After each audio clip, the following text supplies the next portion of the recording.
जय श्री राम। पिछली कहानी में आपने देखा कैसे जनकपुरी में भगवान राम ने शिव धनुष तोड़कर माता सीता से विवाह किया।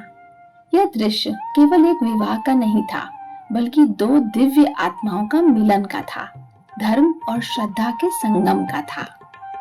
जनकपुरी से अयोध्या लौटने के बाद भगवान राम और माता सीता का जीवन एक नई दिशा में बढ़ चला था। अयोध्या नगरी में आनंद की लहर दौड़ रही थी। राजमहल का हर कोना सजा हुआ था। फूलों की सुगंध, वेदों की मंत्र ध्वनि और प्रजा के चेहरों पर उल्लास, सब कुछ गवाही दे रहा था कि धर्मराज राम का राज्याभिषेक निकट है। अयोध्या के भव्य राजमहल में महाराज दशरथ गहन चिंता में लीन थे। उनका राज्य शांतिपूर्ण था, समृद्ध भी था, लेकिन समय तेजी से आगे बढ़ रहा था और अब राज्य के उत्तराधिकारी का प्रश्न अत्यंत महत्वपूर्ण हो चला था। राज्यसभा में सभी मंत्री, महर्षि और सारे सलाहकार एकत्रित हुए। जैसे ही महाराज दशरथ उठे, सभा में मौन छा गया। वे बोले, मेरा शरीर अब वृद्ध हो चला है, किंतु एक राजा का कर्तव्य कभी पूरा नहीं होता। अब समय आ गया है कि मैं यह पवित्र जिम्मेदारी आगे सौंप दूं। इस बात को लेकर किसी के मन में कोई संदेह नहीं था।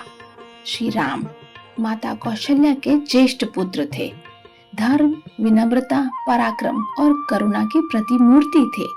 प्रजा उन्हें पूजती थी और मंत्रीगण उनका आदर करते थे। इस पर राजपुरोहित महर्षि वशिष्ठ उठे और बोले, रघुकुल की कीर्ति तब और अधिक प्रकाशित होगी जब श्री राम सिंहासन पर होंगे। राज्याभिषेक की तैयारियां शुरू की जाएं। ये सुनकर सभा खुशी से गूंज उठी।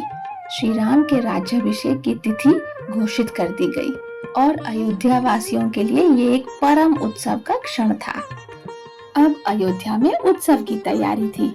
श्री राम का राज्याभिषेक जो होने वाला था, राजमहल सजा हुआ था, प्रजा उत्साहित थी और महाराज दशरथ के हृदय में संतोष था कि अब उनका प्रिय पुत्र राम रघुकुल की मर्यादा को आगे बढ़ाएगा। परंतु इस संसार में सुख और दुख की गति चक्र की तरह चलती है। जहाँ उजाला होता है, वहाँ कभी कभी छाया भी घिर आती है। यही क्षण था जब विधि का विधान करवट लेने वाला था। एक छोटी सी बात, एक धुंधली सी शंका और एक माँ का दिल, इनके बीच एक ऐसी कथा जन्म लेने वाली थी जो युगों तक मानवता को धर्म, त्याग और मर्यादा का मार्ग दिखाएगी। महारानी कैकेयी की दासी मंथरा, जो कपट और द्वेष से भरी थी, इस समाचार को सुन चुकी थी। वह जल्दी से रानी कैकेयी के पास पहुंची, विष भरी वाणी के साथ। वह बोली, कैकेयी, क्या तुम देख नहीं रही? तुम्हारे पुत्र भरत को दूर किया जा रहा है। जो सिंहासन उसका होना चाहिए, वह राम को दिया जा रहा है। पहले तो महारानी कैकेयी संकोच में थी, किंतु मंथरा की बातों ने उनके मन में शक और ईर्ष्या का बीज बो दिया था।